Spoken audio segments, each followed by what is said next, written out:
మనము పిలువబడిన పని కొరకు, పరిచర్య కొరకు ఇంకొకసారి జ్ఞాపకం నాకు తెచ్చుకోవటానికి మంచి అవకాశాన్ని దేవాది దేవుడు మనందరికీ అనుగ్రహించాడు. దేవుని యొక్క వాక్యంలోనికి వెళ్ళే ముందు I congratulate Beulah Bible classes and colleges and ministries for the ministry of equipping the science for the expansion of the Kingdom of God. దేవుని యొక్క రాజ్య వ్యాప్తి కొరకు పాటుపడుతూ ప్రయాసపడుతూ అనేకమైన వ్యక్తులను దేవుని యొక్క పని కొరకు, పరిచర్య కొరకు, దేవుని రాజ్య వ్యాప్తి కొరకు సన్నద్ధం చేస్తూ ఉన్న ఈ యొక్క మినిస్ట్రీస్కి ప్రత్యేకంగా దైవ సేవకులు డాక్టర్ సామ్యుయల్ రాజేష్ గారికి, వారి కుటుంబానికి, అదేవిధంగా వారి యొక్క సంఘానికి ప్రత్యేకమైన అభినందనలు తెలియజేస్తున్నాను. అదేవిధంగా నా ముందు ఉన్న మీ అందరికీ శుభములు, అదేవిధంగా శుభాకాంక్షలు అందిస్తూ ఉన్నాను. దీని వెనుక ఎంతో ప్రయాస, అదేవిధంగా ఎన్నో పాఠాలు వినటం, కూర్చోవటం, రాసుకోవటం. అఫ్కోర్స్ నెలలో 2 దినాలు అవి మాత్రమే కాకుండా మిగిలిన దినాలలో మీ యొక్క స్థానిక సంఘ కాపర్లతో, స్థానిక సంఘంతో మీరు పనిచేసి ఈ యొక్క దినమున ఒక సెపరేట్ అటైర్, వేరే బట్టలు మీ పైన ఉంచబడి మరికొన్ని నిమిషాల్లో మీ అందరూ చేసిన పని కొరకు అందరి మధ్య, ప్రత్యేకంగా దైవ సేవకులందరి మధ్య మిమ్మలను పట్టుబద్దులు చేయటానికి సిద్ధమవుతున్నారు. కాబట్టి మీ యొక్క ప్రయాసను బట్టి మీ అందరికీ కంగ్రాచ్యులేషన్స్ అందిస్తూ ఉన్నాను. అయితే ఈ యొక్క ఉదయకాల సమయమున దేవుని యొక్క వాక్యంలో నుండి కొన్ని మాటలు మీ ముందుకు తీసుకురావడానికి ప్రయత్నం చేస్తాను. కొరింథీయులకు రాసిన 2వ పత్రిక 4వ అధ్యాయము, కొరింథీయులకు రాసిన 2వ పత్రిక 4వ అధ్యాయము 7 నుంచి 12 వచనాలు చదివి దాంట్లో ఉన్న ఒక్క విషయాన్ని మీ ముందుకు తీసుకొని వచ్చి మనకు ప్రభువు ఏమి అనుగ్రహించాడు అన్న విషయాన్ని మనము తెలుసుకుందాం. అయినను ఆ బలాధిక్యము మా మూలమైనది కాక దేవునిదై ఉండునట్లు మంటి ఘటములలో ఈ ఐశ్వర్యము మాకు కలదు. ఎటుబోయినను శ్రమపడుచున్నను ఇరికింపబడువారము కాము. అపాయములో నున్నను కేవలము ఉపాయము లేనివారము కాము. తరమబడుచున్నను దిక్కులేని వారము కాము. పడద్రోయబడినను నశించు వారము కాము. యేసు యొక్క జీవము మా శరీరమందు ప్రత్యక్షపరచబడుటకై యేసు యొక్క మరణానుభవము మా శరీరమందు ఎల్లప్పుడూ వహించుకొని పోవచ్చున్నాము. ఎలయనగా చాలండి. అపొస్తలుడైన పౌలు ఈ యొక్క పత్రికను ఆయన స్థాపించిన సంఘానికి రాస్తూ ఉన్నాడు. అపొస్తలుడైన పౌలు ప్రత్యేకంగా కొరింథీ పట్టణంలో 18 నెలలు ఉండి సువార్తను ప్రకటించి మొట్టమొదటిసారి ఆ పట్టణానికి సువార్తను ఆయన తీసుకొని వెళ్ళి సంఘాన్ని స్థాపించి అనేకమైన నాయకులు ఆ కొరింథీ సంఘంలో ఉన్నారు. అపోల్లో ఆ యొక్క సంఘానికి పెద్దగా, ప్రిస్కిల్లా, అదేవిధంగా ఇంకనేక మంది ఈ కొరింథీ పట్టణంలో సేవను, పరిచర్యను కొనసాగించారు. అయితే అపొస్తలుడైన పౌలు ఆ సంఘమును విడిచి వెళ్ళిన తరువాత ఆ సంఘం యొక్క పరిస్థితులను చక్కదిద్దటానికి, ఆ సంఘం యొక్క పరిస్థితులను సవాలు చేయటానికి ఆయన ఉత్తరాలు రాస్తూ ఉండేవాడు.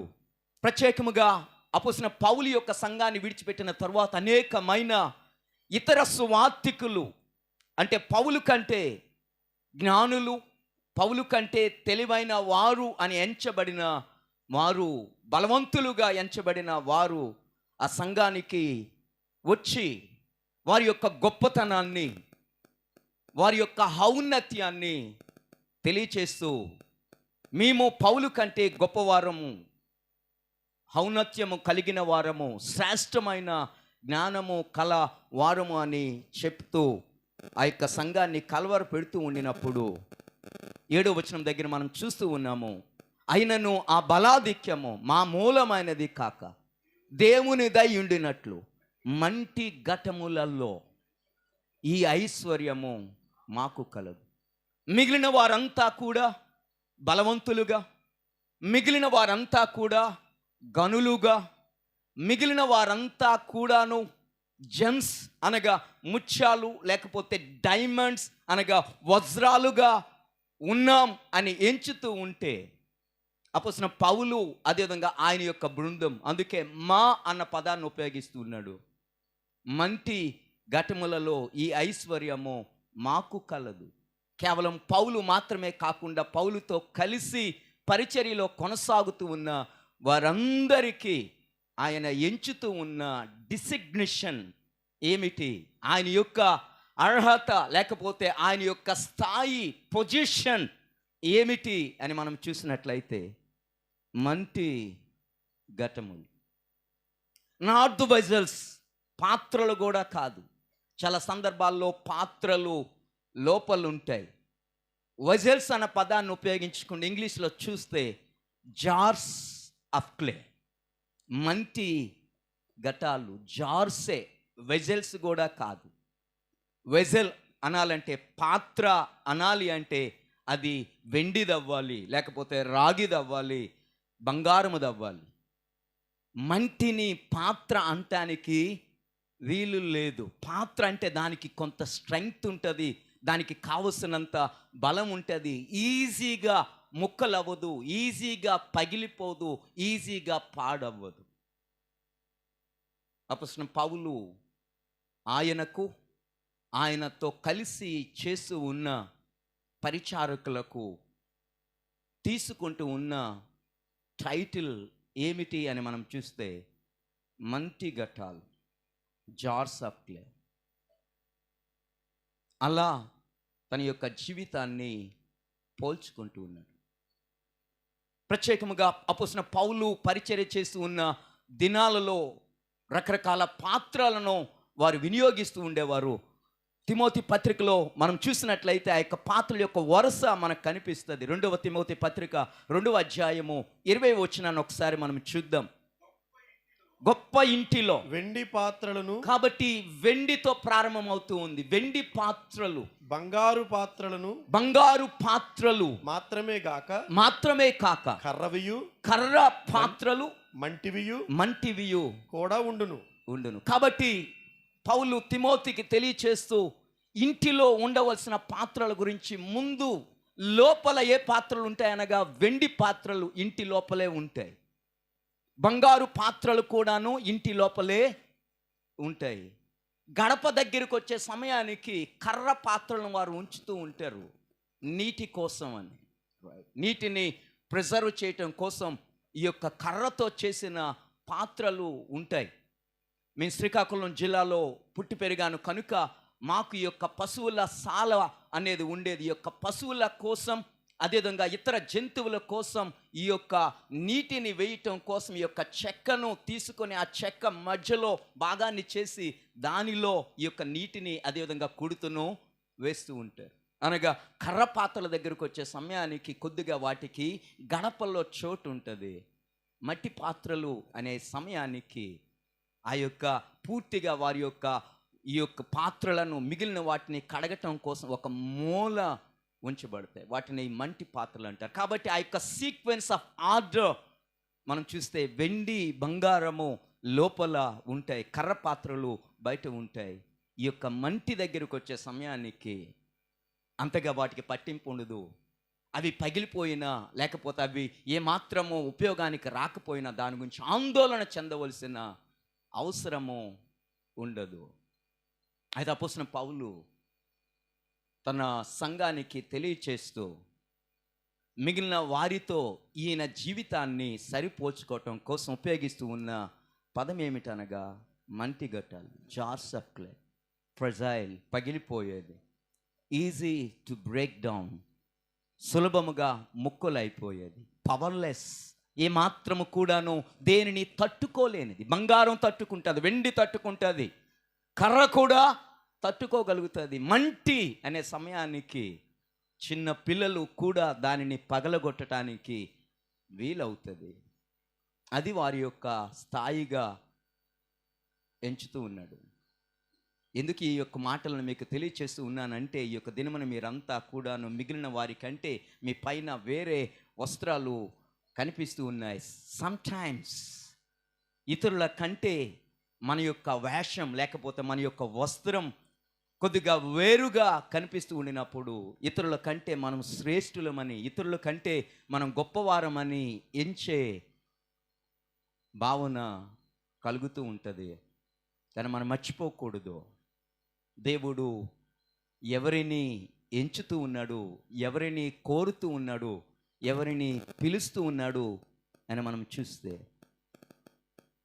బలహీనమైన వారు, సులభముగా పగిలిపోగలిగిన వారు, సులభముగా ముక్కలైపోగలిగిన వారు,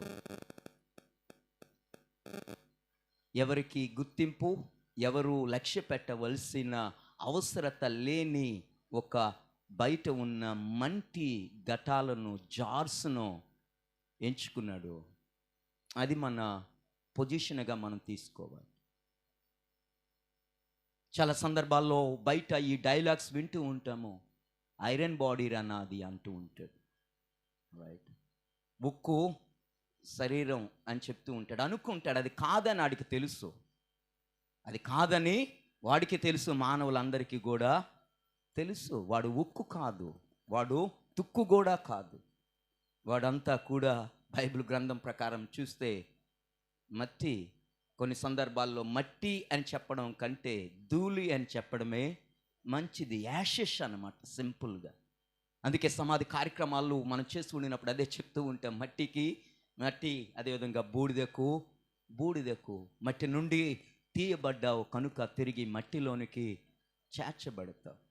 కొన్ని సందర్భాల్లో మీకు నాకు ఈ శోధన కలుగుతూ ఉంటుంది. ఎవరు మమ్మల్ని ఏమీ చేయలేరులే, మేము కావలసినంత బలములో ఉన్నాం, కావలసినంత దృఢములో ఉన్నాం, కావలసినంత శక్తితో ఉన్నాం. మావి ఉక్కు బాడీలు, ఐరన్ బాడీస్గా అప్పుడప్పుడు మనం ఫీల్ అవుతూ ఉంటాము. కాబట్టి దేవుని సేవలో కొనసాగుతూ ఉన్న మేము ఈ సమయానికి ఎప్పుడో గుర్తించాము. కొంత సమయం మీకు పడుతుంది మనం ఎవరు, అదేవిధంగా మీరు ఎవరు అన్న విషయాన్ని గుర్తించడానికి. Just remember, we are the jars of clay. మనమంతా కూడా దేవుని దృష్టిలో మట్టి ఘటాలము. We are not the gold, we are not the silver, we are not the wood, but we are the jars of clay. మట్టి, క్లే, కేవలము మట్టి ఘటాలు అన్న విషయాన్ని మనం ముందు గుర్తించాలి. అయితే అక్కడితో మనం ఆగిపోవలసిన అవసరం లేదు. మన మంటి ఘటాలము, మనము బయట ఉంచబడిన వారము, మనము బలహీనులము, పగిలిపోవటానికి సులభముగా ఉన్నవారము అని ఎంచటం కంటే దానిని దాటి అపోస్తలుడైన పౌలు చెప్తూ ఉన్నాడు, of course we're jars of clay. అవును, నిజమే, మనమంతా కూడా మంటి ఘటాలమే. అయితే మనలను మంటి ఘటాలగా మాత్రమే ఆయన ఎంచి, లోకము మనలను బయట వారిగా, ఉపయోగము లేని వారిగా, లేకపోతే ప్రయోజనము లేని వారిగా, గుర్తింపు లేని వారిగా ఎంచినప్పటికీ కూడా అలాంటి మట్టి ఘటాలను దేవుడు ఏమి చేశాడు అని మనం చూస్తే, తెలుగు దగ్గరికి వచ్చే సమయానికి ఈ ఐశ్వర్యము అని ఉంది. అనగా ఈ మట్టి ఘటాలలో ఈ ఐశ్వర్యము మాకు కలదు. మంటి ఘటాలలో దేనిని ఉంచుతూ ఉన్నారట? ఐశ్వర్యము, ట్రెజర్. నాట్ ద మనీ, డబ్బు కాదు, నాట్ ద ప్రాపర్టీ, సంపద కూడా కాదు. ఇంగ్లీష్ చాలా తిక్కగా ఉంటూ ఉంటుంది. అన్నిటికీ మనము కొన్ని ఒకే పదాలు వాడేస్తూ ఉంటాం. అందుకే ఐశ్వర్యం అనే పదాన్ని ఉపయోగించారు. ట్రెజర్ అనగా ఈ యొక్క ట్రెజర్ ఏమి చేస్తుందంటే డబ్బును పుట్టిస్తుంది, సంపదను పుట్టిస్తూ ఉంటుంది. రైట్, ఈ యొక్క ఐశ్వర్యము మిగిలిన ఆస్తులకు, మిగిలిన సంపదలకు, ధనానికి మూలమవుతుంది. It is the source for all the property, for all the possession and for all the money people can get. అందుకే ఐశ్వర్యవంతులు అంటారు. అంటే డబ్బున్న వారు మాత్రమే కాదు, వారికి ఇల్లు ఉంటుంది, కారు ఉంటుంది, సంపదలు ఉంటాయి, పొలాలు ఉంటాయి, ఇవన్నీ కూడా. రైట్, అందుకే ఇంకొక దగ్గర ఉంటుంది, సర్వ ఐశ్వర్యాలకు మూలం, సర్వ జ్ఞానానికి మూలం అన్న దేవుడు అన్నట్టుగా మనం చూస్తాం. కాబట్టి ఐశ్వర్యము మాకు ఉంది, మంటి ఘటాలమే మేము. కాబట్టి నాతో కలిసి ఆలోచించండి, ఐశ్వర్యాన్ని మనం ఎక్కడ దాస్తూ ఉంటాం చెప్పండి? బయటైనా దాస్తూ ఉంటాం. కాబట్టి ఐశ్వర్యం దగ్గరికి వచ్చే సమయానికి, సంపద దగ్గరికి వచ్చే సమయానికి స్ట్రాంగ్గా ఉన్న బీరువాలో లాకర్స్ అంటూ ఉంటారు కదా, రైట్? లాకర్స్ అనగా అవి ఇనుముతో లేకపోతే ఇతర స్ట్రాంగ్ మెటల్స్తో చేయబడిన వాటిలో మనం దాస్తూ ఉంటాం. కాబట్టి బంగారాన్ని లేకపోతే ధనాన్ని లేకపోతే డాక్యుమెంట్స్ను లేకపోతే విలువైన వాటన్నిటిని కూడా లోపల ఎవరి కంటికి కనిపించకుండా ఉన్న స్థలాలలో, బీరువాలలో, లాకర్స్లో, అనగా స్ట్రాంగ్ మెటల్స్లో, అనగా ఎవరు సుత్తితో కొట్టినా అది బ్రేక్ అవ్వకుండా, అది ఎవరు దొంగిలించకుండా భద్రముగా ఉన్న పాత్రల్లో ఉంచుతాం. కుండల్లో ఎవరైనా దాస్తారా బంగారాన్ని, ఐశ్వర్యాన్ని, ఆస్తులను మట్టి ఘటాలలో? కానీ దేవుని యొక్క వాక్యంలో మనం చూస్తూ ఉన్నాము, మంటి ఘటం అనగా కంప్లీట్లీ కాంట్రాస్ట్ అనమాట. ఒకవైపు చూస్తే ఏ మాత్రము కూడాను బలమైనది కాదు, ఏ మాత్రము కూడా విలువైనది కాదు, ఏ మాత్రము కూడాను గుర్తింప తగినది కాదు. అయితే ఇంకొక వైపు చూస్తే ఐశ్వర్యం కనిపిస్తూ ఉంది. ఈ మంటి ఘటానికి, ఈ యొక్క ఐశ్వర్యానికి, ఇంగ్లీష్లో చూస్తే గ్లోరియస్ రిచెస్ అని ఉంది. అనగా మంటి ఘటాలకు మహిమ, ఐశ్వర్యానికి ఏమాత్రం సంబంధం ఉండదు. ఇటువైపు ఉన్న మంటి ఘటాలకు దేవుని చేతిలో ఉన్న ఈ ఐశ్వర్యానికి ఎటువంటి సంబంధం ఉండదు. అయితే ఈ యొక్క ఐశ్వర్యాన్ని తీసుకొని వచ్చి ఈ మట్టి ఘటాలలో ఆయన ఉంచాడట. అదే అంటూ ఉన్నాడు, we have this treasure in the jars of clay. We have this treasure. ఈ ఐశ్వర్యము, ఈ ఐశ్వర్యము, వాట్ ఈస్ దిస్ ట్రెజర్? ఏమిటి ఈ ఐశ్వర్యము అని మనం చూస్తే ఆ క్రింద వచనాల్లో ఆ యొక్క 4వ అధ్యాయంలో 1 నుంచి ఆ వచనాలన్నీ కూడా చదువుతూ ఉండినప్పుడు ఏమిటి ఈ ఐశ్వర్యము అని మనము చూసినప్పుడు మనకు కనిపిస్తూ ఉన్నది 3వ వచనంలో ఈ రీతిగా కనిపిస్తుంది, మా సువార్త మరుగు చేయబడిన ఎడల నశించుచున్న వారి విషయంలో మరుగు చేయబడి ఉన్నది. దేవుని స్వరూపి అయిన క్రీస్తు మహిమను కనపరుచు సువార్త ప్రకాశము వారిని ప్రకాశింపకుండు నిమిత్తము ఈ యుగ సంబంధమైన దేవత అవిశ్వాసులైన వారి మనోనేత్రములకు గ్రుడ్డితనము కలుగా చేసెను. అంధకారములో నుండి వెలుగు ప్రకాశించును గాక అని పలికిన దేవుడే తన మహిమను గూర్చిన జ్ఞానము యేసు క్రీస్తు నందు వెల్లడిపరచుటకు మా హృదయములలో ప్రకాశించను గనుక మేము మమ్మును గూర్చి ప్రకటించుకొనుట లేదు కానీ క్రీస్తు యేసుని గూర్చి ఆయన ప్రభు అనియు మమ్మును గూర్చి యేసు నిమిత్తము మేము మీ పరిచారకులమని ప్రకటించుచున్నాము. కాబట్టి ఏమిటి ఈ ఐశ్వర్యము మా దగ్గర ఉంది అంటే ఆ పై వచనాల్లో చూస్తే ఎన్నిసార్లు సువార్త సువార్త సువార్త ప్రకాశమానం అని ఉంటుంది. గ్లోరియస్ గాస్పెల్, సువార్త ప్రకాశమానము. ఈ సువార్త మాకు అందచేయబడిన ఈ సువార్త ప్రకాశమానము ఇతరులలో వెలిగింపబడలేదు, అనగా ఇతరులకు అది కనిపించలేదు. ఎందుకంటే వారు దానిని గుర్తించకుండా ఈ లోక సంబంధమైన దేవత వారి మనోనేత్రాలకు గ్రుడ్డితనం. They could not see this treasure. వారు ఈ యొక్క ఐశ్వర్యాన్ని కనిపించకుండా గ్రుడ్డివారిగా ఉన్నారు. అయితే మేము ఈ సువార్త వలన వెలిగించబడ్డాం. ప్రకాశమానం అనగా we're enlightened by this gospel. ఈ సువార్త వలన మేము వెలిగింపబడ్డాం. మిగిలిన వారి యొక్క కన్నులు ఇంకను అంధకారంలో ఉంచబడ్డాయి. మత్తయి సువార్తలోను మార్కు సువార్తలోను యేసు ప్రభువారు ఆయా ఉపమానాలు తెలియచేస్తూ, ఒక ఉపమానం గురించి తెలియజేస్తూ, ఒక వ్యక్తి నడుచుకుంటూ వెళ్తూ ఉండినప్పుడు ఒక పొలములో ఆయనకి ఏమి దొరికిందట, ఏమి కనిపించింది? ఒక గొప్ప ఐశ్వర్యం కనిపించిందట. వెంటనే ఐశ్వర్యాన్ని లాగుకోవటానికి వీలు లేదట.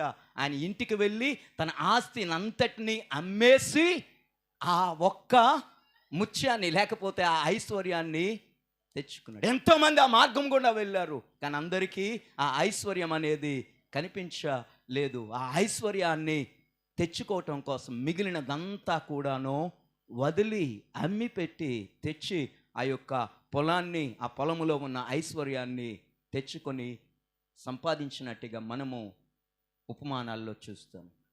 ఈ సువార్త, మేము ప్రకటిస్తూ ఉన్న ఈ సువార్త, మరి కొన్ని దినాలలో మీరు ప్రకటించబోతూ ఉన్న యొక్క సువార్త అనేక మందికి కనిపించలేదు. అనేక మంది ఇంకా దీనిని అందుకోలేకపోయారు. ఇంకా వారంతా కూడా గ్రుడ్డితనములో ఉన్నారు. అయితే మనకు ఈ సువార్త ప్రకాశమానము వెలిగించబడింది అని చెప్తూ ఆ క్రింద ఈ సువార్త ఏమిటి అని మనం చూసి, యొక్క సువార్త గురించి ఎవరటి సువార్త అని మనం చూసినట్లయితే 6వ వచనం చివరిలో ఉంది కదా, దేవుని స్వరూపి అయిన క్రీస్తు మహిమను కనపరచు సువార్త. What is this gospel? ఏమిటి ఈ సువార్త అంటే? సిద్ధాంతాలు కాదు. ఏమిటి ఈ సువార్త అంటే? వేదాంతాలు కాదు. ఏమిటి ఈ సువార్త అంటే? మీరు నేను వేసుకుంటూ ఉన్న ఈ యొక్క గౌనులు చూపించడానికి కాదు. ఈ సువార్త అంటే స్పష్టముగా లేకపోతే తెలివిగా మాట్లాడే మాటలు కాదట. దేవుని స్వరూపైన క్రీస్తు మహిమను కనపరచు సువార్త. What is this gospel? What is this treasure? ఈ సువార్త, ఈ ఐశ్వర్యము ఏమిటనగా దేవుని స్వరూపైన క్రీస్తు మహిమను లోకానికి చూపించేది. చాలా సందర్భాల్లో మనకున్న శోధన ఏమిటి అనగా, సువార్తను ఎలా ప్రకటించాలో తెలియటం లేదు, సువార్తను ఎలా చెప్పాలో తెలియటం లేదు, ఏ పదాన్ని ఉపయోగించాలో తెలియటం లేదు, ఏ భాషను ఉపయోగించాలో తెలియటం లేదు, ఇంగ్లీష్ ఉపయోగించాలా, ఉర్దూ ఉపయోగించాలా, హీబ్రూ ఉపయోగించాలా, గ్రీక్ ఉపయోగించాలా అన్న తర్జన భర్జన అయిపోతూ ఉంటారు క్రైస్తవ సేవకులు, క్రైస్తవ విశ్వాసులు, సంఘం. I don't know how to preach the gospel. సువార్తను ఎలా ప్రకటించాలో మాకు తెలియదని చాలా సందర్భాల్లో తర్జన భర్జన అవుతూ ఉంటారు, ఆందోళన పడిపోతూ ఉంటారు. సువార్త అనేది ప్రజలకు అందించడానికి ఒక పదము కాదు.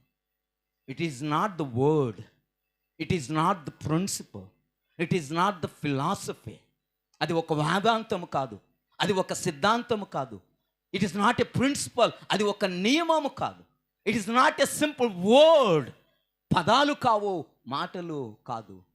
వాట్ ఈస్ ద గాస్పెల్ అంటే, gospel is not a principle, gospel is a person. సువార్త ఒక నియమము కాదు, సువార్త ఒక మాట కాదు, సువార్త ఒక వేదాంతం కాదు, సువార్త ఒక సిద్ధాంతం కాదు. సువార్త అంటే బైబిల్ సువార్త, gospel according to the scriptures. లేఖనాల ప్రకారము సువార్త ఏమిటి అనగా క్రీస్తు మహిమను కనపరచడం. To show the glory of Christ to the world. క్రీస్తును కనపరచటం అండి, క్రీస్తును అందించటం, క్రీస్తుని చూపించటం. 1950లో ఒక మూవీ వచ్చింది మార్టిన్ లూథర్ గురించి, బ్లాక్ అండ్ వైట్ మూవీ. అది మీరు గూగుల్లో దాన్ని చూడవచ్చు.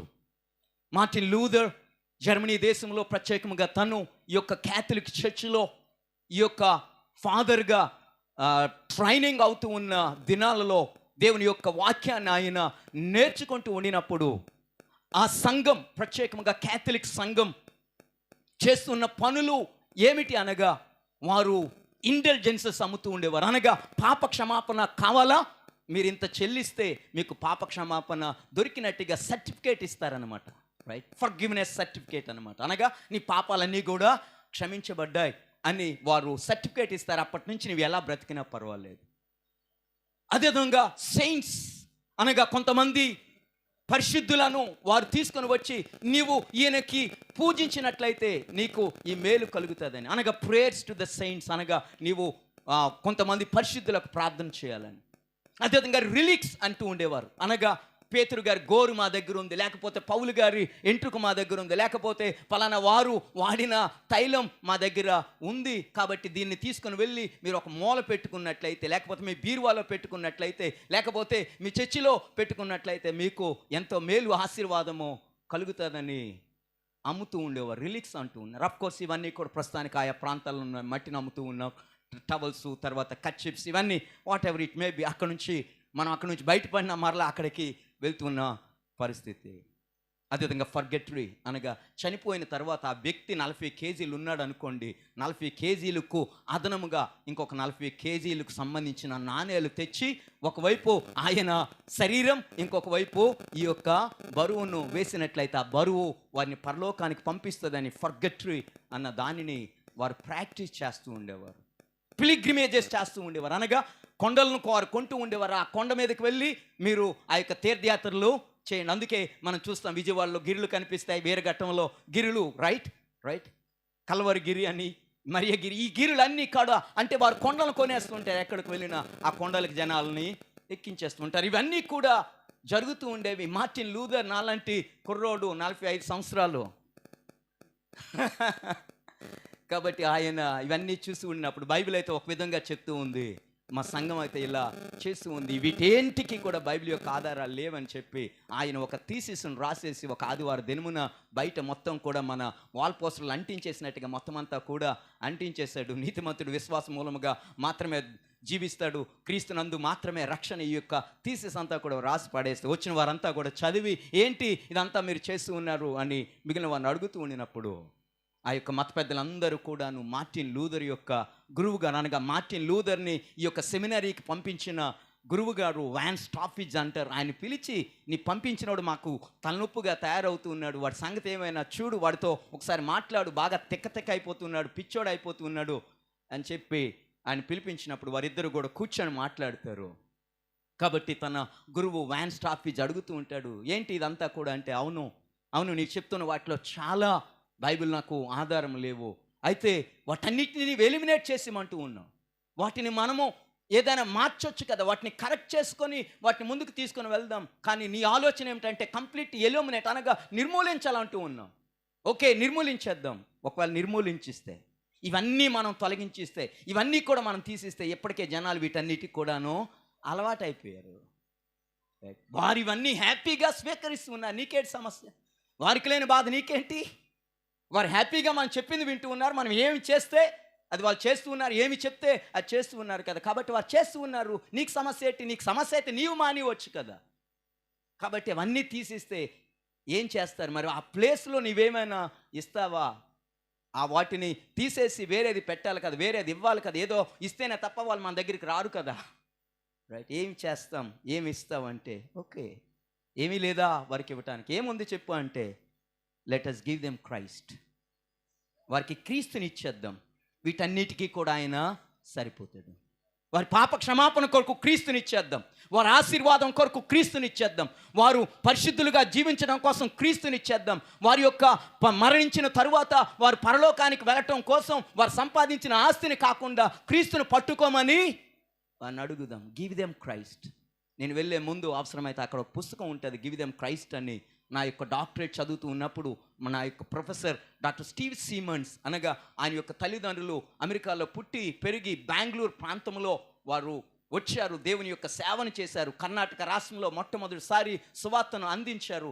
ఆయన కూడా బెంగళూరులోనే పుట్టారు. ఇప్పటికీ వారి యొక్క సమాధులు బెంగళూరులో ఆ సమాధుల్లో ఉన్నాయి. ఆయన ఆ పుస్తకాన్ని రాశాడు, గివ్ దెమ్ క్రైస్ట్, క్రీస్తుని ఇచ్చేద్దాం, గివ్ దెమ్ క్రైస్ట్, యేసుని వారికి ఇచ్చేద్దాం. నేటి దినాల్లో మనకున్న అతిపెద్ద సమస్య ఏమిటంటే అన్నీ మనం ఇస్తూ ఉన్నాం లోకానికి, సంఘానికి అన్నీ మనం అందిస్తూ ఉన్నాం.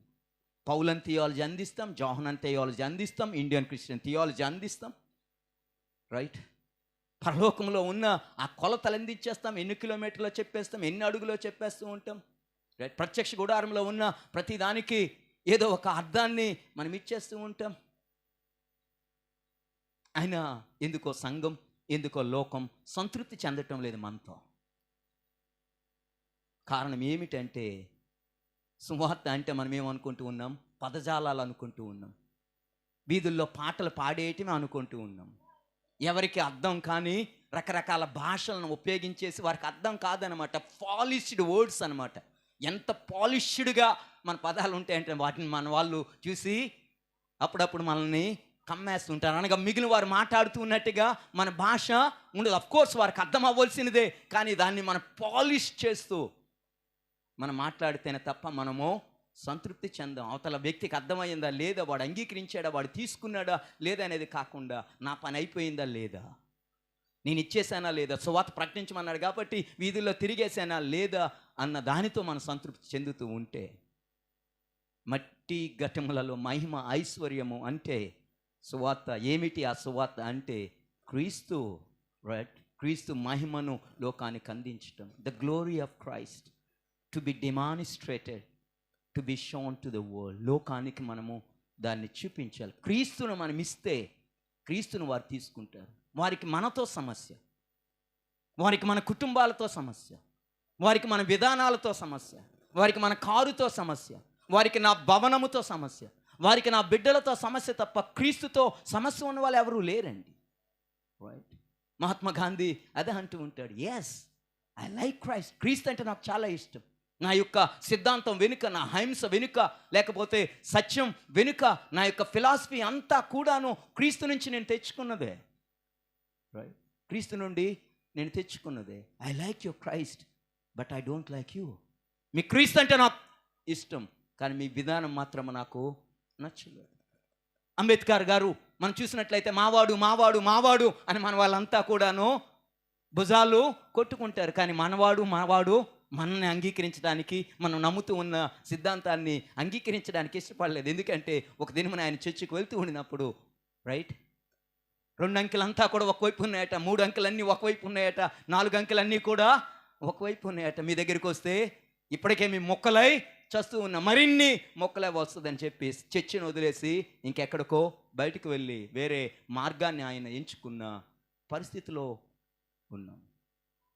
The problem for the Christians today, the problem for the church today. క్రైస్తవ సంఘానికి, క్రైస్తవులకు నేడు దినాల్లో ఉన్న సమస్య ఏమిటంటే, we don't know how to give Jesus to the world. లోకానికి యేసు కావాలి, మన స్టైల్స్ కాదు. లోకానికి యేసు కావాలి, మన యొక్క పాటలు మాత్రమే కాదు, మన పద్ధతులు మాత్రమే కాదు, మన తెల్లని వస్త్రాలు మాత్రమే కాదు. డానియల్ బిలియర్డ్ అని ఆయన ఈ రీతిగా చెప్తాడట, the people don't know what is the gospel according to Matthew. మత్తయి సువార్త ప్రకారం ఏంటో వారికి అర్థం కాదు. ఎందుకంటే నాకే అర్థం కాలేదు మత్తయి సువార్త నేను చదివినప్పుడు. మత్తయి సువార్త 1వ అధ్యాయం ప్రత్యేకంగా 1990s అనుకుంటాను మేము దేవుని మార్గంలోనికి వస్తూ ఉన్న దినాల్లో, అప్పుడు ఈ యొక్క రెడ్ బైబిల్స్ డిస్ట్రిబ్యూట్ చేస్తూ ఉండేవారు. చాలా తిక్కుగా ఉండేవి, కేవలం న్యూ టెస్ట్మెంట్స్ అవి. కాబట్టి అవి నేను చదువుతూ ఉండినప్పుడు నాకు కనిపించిన మొదటి మాట ఏమిటనగా, అబ్రహాము ఇస్సాకును కనెను, ఇస్సాకు యాకోబును కనెను, యాకోబు యోసేపును కనెను. తీరా చూస్తే ఇదేంటి, వీళ్ళంతా కూడా మేల్ ఫిగర్స్ కనిపిస్తున్నారు. తీరా చూస్తే మా ఊర్లో అందరూ కూడా అమ్మలకు అంటూ ఉంటే, ఈ బైబిల్ గ్రంథంలో అయ్యలకు అంటూ ఉన్నారు. ఏట్రా బాబో, అంతే కదా. మొదటి అధ్యాయం మొదటి పేజీలో ఎవరు చదివిన అదే అనుకుంటారు. రైట్? శారా కన్నట్టుగా చెప్పడు, అబ్రహాం కన్నాడు. రైట్? బిగాటెన్ బిగాటెన్ బిగాటెన్ అని పదాలు. అవును ప్రియులారా, చాలా సందర్భాల్లో మత్తయి సువార్త వారికి అర్థం కాదు, మార్కు సువార్త అర్థం కాదు, యోహాను, లూకా, they don't understand the gospels according to, but they understand gospel according to me, gospel according to you. వారు నీలో సువార్తను వారు వెతుకుతూ ఉన్నారండి. మత్తయి సువార్త, మార్కు సువార్త, లూకా సువార్త, యోహాను సువార్త లోనికి వచ్చిన తర్వాత సువార్తలు వారికి అర్థం అవుతాయి. రైట్? వారు లోనికి రావటానికి, సంఘంలోనికి రావటానికి, క్రీస్తులోనికి రావటానికి, నిత్య జీవం యొద్దకు వారు రావటానికి, పరలోకము గురించి ఆలోచన చేయటానికి మొదట కనిపించేది నీవు నేనే. మన సువార్తలు వారికి అర్థం కాదు. కాబట్టి క్వశ్చన్ ఏమిటంటే, what is the gospel according to you? నీ ప్రకారము లోకానికి అందిస్తున్న సువార్త ఏమిటి? మత్తయి ప్రకారం అది సువార్త, మార్కు ప్రకారము అది సువార్త. నీ ప్రకారము, నా ప్రకారము లోకానికి అందిస్తూ ఉన్న సువార్త ఏంటి? ఎవ్రీడే ద పీపుల్, చాలా సందర్భాల్లో మనం ఏమనుకుంటామంటే, గాడ్ వాచెస్, దేవుడు చూస్తాడు. ఆ విషయం అందరికీ తెలుసు. దేవుడు చూస్తాడులే, అవునా, దేవుడు చూస్తాడని నీవు చెప్పాలి, ఆయన చూస్తాడు.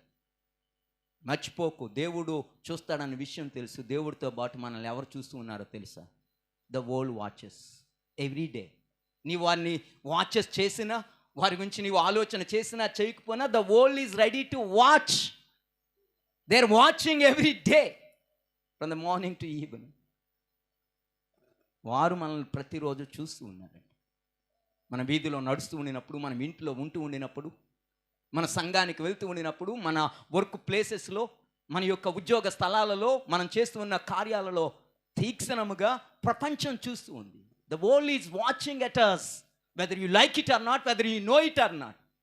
నీకు అది తెలిసినా తెలియకపోయినా ప్రపంచం మనం చూస్తుంది ఈగర్లీ, రైట్. రెండింటి కోసం అది చూస్తుంది. మనల్ని పట్టుకోవటానికైనా, వారి సువార్తతో పట్టబట్టడానికైనా ప్రయత్నం చేస్తారు. Whether to catch us or whether to be catched by the gospel. మనల్ని పట్టుకోవటానికైనా, లేకపోతే మనం ప్రకటిస్తూ ఉన్న సువార్తను పట్టుకొని వారి యొక్క జీవితాలను మార్చుకోవటానికైనా ప్రపంచం మనల్ని చూస్తుంది. మనం అంతా కూడా దేవుడు చూసుకుంటాడు, దేవుడు చూసుకుంటాడు, దేవుడు చూసుకుంటాడని అప్పుడప్పుడు అక్కడతో సర్ది పెట్టేసుకుంటూ ఉంటాం. మర్చిపోకండి, the world is awaiting out side to watch. బయట మన కోసం అది ఎదురు చూస్తూ ఉంది. వారికి మనం, రైట్, మీరు అంటం లేదు, మనం ఇస్తూ ఉన్న శుభ సందేశం ఏమిటి? గాస్పెల్ అనగా గుడ్ న్యూస్. మనం అందిస్తూ ఉన్న మంచి సమాచారం ఏంటి చెప్పండి? గాస్పెల్, గాడ్స్పెల్ అనగా దేవుడు మాట్లాడుతూ ఉన్న మాట, మనం వారికి ఇస్తూ ఉన్న మాట దేవుని మాటేనా అన్న సంగతిని మనం గుర్తించాలి. రిమెంబర్, జ్ఞాపకం ఉంచుకోండి, ఈ సువార్తను లేకపోతే ఈ యొక్క పనిని మీరు నేను ప్రారంభించలేదు. చాలా సందర్భాల్లో మనం ఏమనుకుంటామంటే, నా పరిచర్య, నా సువార్త, నా సంఘం, నా సేవ, నా ప్రయాస, my gospel, my ministry, it is not started by you. అపోస్తలుల కార్యం 1వ అధ్యాయము 1-2 వచనాలు మనం చూసినట్లయితే, చాలా సందర్భాల్లో మనం ఏమి అనుకుంటామనగా, మనం ప్రారంభించాం అని మనం ఎంచుతూ ఉంటే మనం గుర్తించవలసినది ఏమిటనగా, అపోస్తలుల కార్యం 1వ అధ్యాయం 1-2 వచనాలు. ఓ థియోఫిలా, యేసు తాను ఏర్పరచుకొనిన అపోస్తలులకు పరిశుద్ధాత్మ ద్వారా ఆజ్ఞాపించిన తరువాత ఆయన పరమునకు చేర్చుకొనబడిన దినము వరకు ఆయన చేయుటకును బోధించుటకును ఆరంభించిన వాటినన్నిటిని గురించి నా మొదటి గ్రంథమును రచించితిని. ఆయన శ్రమపడిన తరువాత 40 దినముల వరకు వారికి అగుపడుచు దేవుని రాజ్య ప్రమాణములను గూర్చి బోధించుచు అనేక ప్రమాణములను చూపి వారికి తన్ను తాను సజీవునుగా కనపరుచుకుని. 2వ వచనంలో చూస్తే, ఆయన బోధించుటకును ఆరంభించుటకును, the things he preached, the things he began. ఆరంభించుటకును. ఎవరు ఆరంభించారు? యేసు ఆరంభించిన. Where is the end? ఆరంభించటమే కనిపిస్తూ ఉంది 1వ అధ్యాయంలో, అంతం ఎక్కడుంది? Who began this? నీవు నేను చేస్తూ నీ యొక్క పనిని ఎవరు ప్రారంభించారు? మన తాతగారైనా, మా తాతగారైనా, గోడి సామెల్ గారైనా, లేకపోతే డాక్టర్ జె డానియల్ గారైనా, లేకపోతే అపోస్తలు పరంజ్యోతి గారైనా? Who began this? చాలా సందర్భాలు మనకున్న సమస్య ఇది. He began already. ఆయన ఎప్పుడో 2000 సంవత్సరాల క్రితం ప్రారంభించాడు. హీ టాక్, ఆయన మాట్లాడాడు, ఆయన కార్యాలు చేశాడు, ఆయన ప్రారంభించాడు. ఆయన ప్రారంభించిన దాంట్లోనికి మనల్ని ఏం చేశాడు? పిలిచాడు. మనం జాయిన్ అయ్యాం ఆయన పనిలో. మన పనిలోనికి ఆయన రావటం కాదు, రైట్. మరి కొన్ని రోజుల్లో మీరు మీ పాస్టర్ల పనిలోనికి వెళ్ళిపోతూ ఉంటారు. వారు ప్రారంభించినవన్నీ కూడా మీరు లాక్కెళ్ళిపోతూ ఉంటారు. ఒకవేళ ఏమైనా చేయగలిగితే వారితో కలిసి నడవటమే తప్ప వారిని వెనుకకు తోసి ముందుకు వెళ్ళిపోవటం కాదు. మీరు నేను మనం చేస్తూ ఉన్న all the Christian ministry is a partnership with Christ, not the ownership. చాలా సందర్భాల్లో ఓనర్షిప్ ఇష్యూస్ వచ్చేస్తూ ఉంటాయి మనకి. Who హోన్స్ it? ఈ పరిచర్య ఎవరు యాజమాన్యం వహిస్తారు? హూ హోన్స్ అంటే, nobody owns the Christian ministry in this world. ఈ లోకంలో క్రైస్తవ పరిచర్యకు యాజమాన్యం ఏమీ లేదండి. ఏదైనా ఉంది అంటే పార్ట్నర్షిప్పే. వి పార్ట్నర్ విత్ క్రైస్ట్. క్రీస్తుతో కలిసి మనం పని చేస్తాం. సమయం లేదు కనుక ఇంటికి వెళ్ళి మీరు చూడండి, 1 కొరింథీ పత్రిక 3వ అధ్యాయం 9వ వచనంలో చూస్తే అక్కడ వ్రాయబడిన మాట ఏమిటనగా, మనము క్రీస్తుతో కూడా జత. We are the coworkers క్రైస్ట్. క్రీస్తుతో కూడా, నాట్ ఎలోన్, ఒంటరిగా కాదు. నాట్ ద ఓనర్, యజమానిగా కాదు, ఒంటరిగా కాదు, యజమానిగా కాకుండా క్రీస్తుతో కూడా జత పనివారు. ఆల్రెడీ ఆ పనిని ఆయన ప్రారంభించాడు. ఆ పనిలో అనేక మంది జాయిన్ అయ్యారు. పౌలు జాయిన్ అయ్యాడు, పనిని ముగించుకున్నాడు. పౌలు ఆగిపోతే పని ఆగలేదు. ఎందుకంటే పౌలుతో కాటు ఇంకొంతమందిని ఆయన తెచ్చుకున్నాడు. జాయిన్ అయిన వారంతా కూడాను ఆగిపోయారు, కానీ ప్రారంభించిన పని మాత్రమో ఆగలేదు. ఎందుకంటే ఓనర్ బ్రతికే ఉన్నాడు. ఓనర్ సమాధిలో లేడు. ఓనరు మరణముతో ఆగిపోలేదు. ఓనరు చెరసాలతో ఆగిపోలేదు. ఓనరు చావు దెబ్బ తిని ఆగిపోలేదు. వర్కర్స్ అయిపోతారు. ఓనర్స్ ఉంటే పని ముందుకి కొనసాగిపోతుంది. పౌలు వెళ్ళాడు, ఆగాడు. పేతురు వెళ్ళాడు, ఆగారు. వీళ్ళంతా కూడా ఆగారు, కానీ ఆయన పని యొక్క 2000 సంవత్సరాల నుంచి కొనసాగుతూనే ఉంది, కొనసాగుతూనే ఉంటుంది, మనం చేసినా చేయకపోయినా. కాబట్టి మీరు నేను చేస్తున్న పని మనది అనుకోకండి. ఇది ఆయన పని, ఆయన పరిచర్య, ఆయన మాట, ఆయన ఆత్మ, ఆయన శక్తి, his power, his presence and his peace అని అంటున్నారు. మీరు వెళ్ళండి, నేను మీకు తోడుగా ఉంటాను. రైట్, ఇదంతా కూడా ఆయనది. కాబట్టి అప్పుడప్పుడు మనం అలిసిపోతూ ఉంటాం.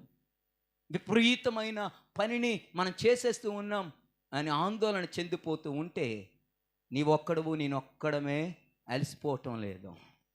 మనం ఆయనతో కలిసి పని చేస్తాం. చాలా సందర్భాల్లో మనము ఎందుకు నిరాశకు నిస్పృహకు గురవుతూ ఉంటామంటే ఇదంతా నేను ఒక్కడనే చేస్తున్నానండి, ఇదంతా నేను ఒక్కడనే చేస్తూ ఉన్నానంటే బైబిల్ చెప్తుంది నీ ఒక్కడ చేయవలసిన అవసరం ఏమీ కూడా లేదు. పాత నిబంధనల మోషే కూడా అది అనుకున్నాను, నేను ఒక్కడనే విని కన్నానా, నేను ఒక్కడనే విని పాలిచ్చి పెంచాలా అంటే నీకు అంత అవసరం లేదు. ఒక్కడ బరువుగా ఉన్నావా, నీకు ఇచ్చిన ఒక్కదాన్ని ఎంతమందికి ఇచ్చేస్తాను, 70 మందికి ఇచ్చేస్తాను. తర్వాత ఏడుస్తున్నాడు, అయ్యో అంతవరకు 70 మంది చేయగలిగిన పనిని నేను ఒక్కడనే చేస్తే నా సనుగుడుతో నా ఏడుపుతో నా దగ్గర ఉన్నదంతా కూడా ఏమైంది 70 మందికి. ఏలి అన్న ఇంకొక భక్తుడు కూడా అలాగనుకున్నాడు, నేను ఒక్కడనే అంటే నీ ఒక్కడవే కాదురా బాబు, చాలామంది ఇంకా నా కోసం ఉన్నారు. చాలా సందర్భాల్లో మనకున్న సమస్య అది. ఇదంతా నాది, ఇదంతా కూడా నేనే చేస్తూ ఉన్నానని ఆందోళన చెందిపోతాం, నిరాశ చెందిపోతాం. మర్చిపోకండి, ఆయన ప్రారంభించాడు, ఆయన పనిలో మనం జాయిన్ అయ్యాం.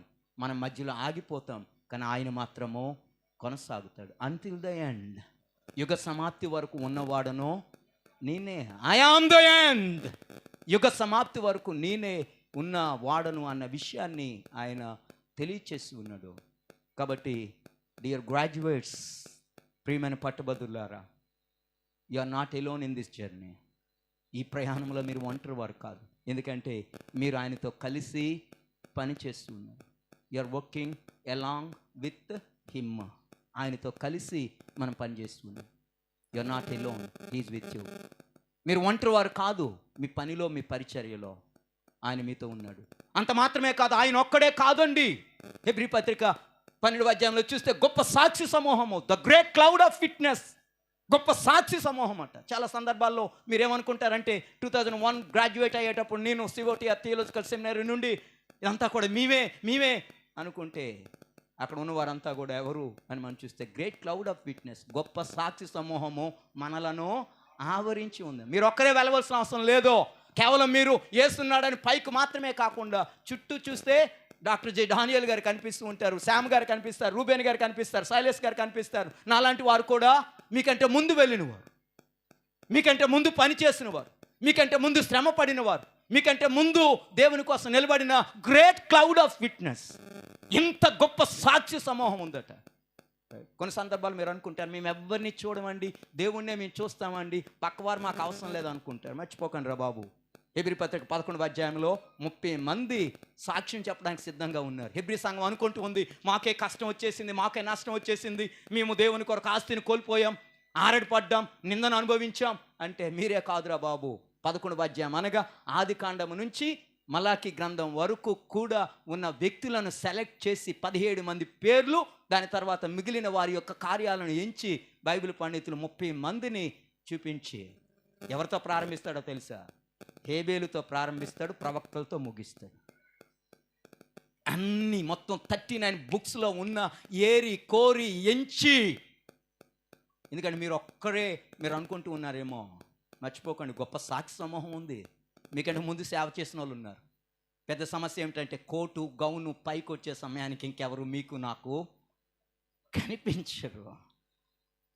ఈ కోట్లు, ఈ గౌన్లు, ఈ సర్టిఫికేట్లు పెట్టెలో దాచుకోవటానికి తప్ప ప్రపంచాన్ని ఎదుర్కోవటానికి. ఎందుకంటే the world is awaiting for us. It is not a good world.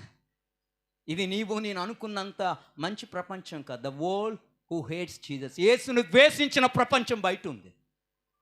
యేసును సిలువకెక్కించిన ప్రపంచం బయట ఉంది.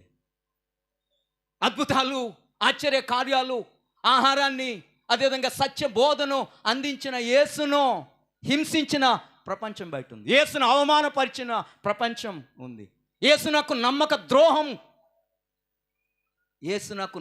ద్రోహం చేసిన శిష్యులు బయట ఉన్నారు, మర్చిపోకండి. పేతురును చెరసాలలో బంధించిన ప్రపంచం బయట ఉంది. పౌలును గొడ్డలోడ తీసి వీధుల్లో ఈడ్చిన ప్రపంచం బయట ఉందన్న సంగతిని మీరు మర్చిపోకండి. అవును, చెదరగొట్టిన ప్రపంచం బయట ఉంది, బెదిరించే ప్రపంచం బయట ఉంది. Be prepare to face the world which hates Jesus Christ already. కాబట్టి don't expect a pleasant and friendly world outside. ఆహ్లాదకరమైన ఆప్యాయతలను కుమ్మరించే ప్రపంచం మీకోసం ఎదురుగా ఉందని మాత్రం మీరు అనుకోకండి. If they hate the master, వారు యజమానుని ద్వేషించినట్లయితే మిమ్మల్ని కూడా ద్వేషిస్తారు. How can you expect a friendliness when your master been enmity experienced?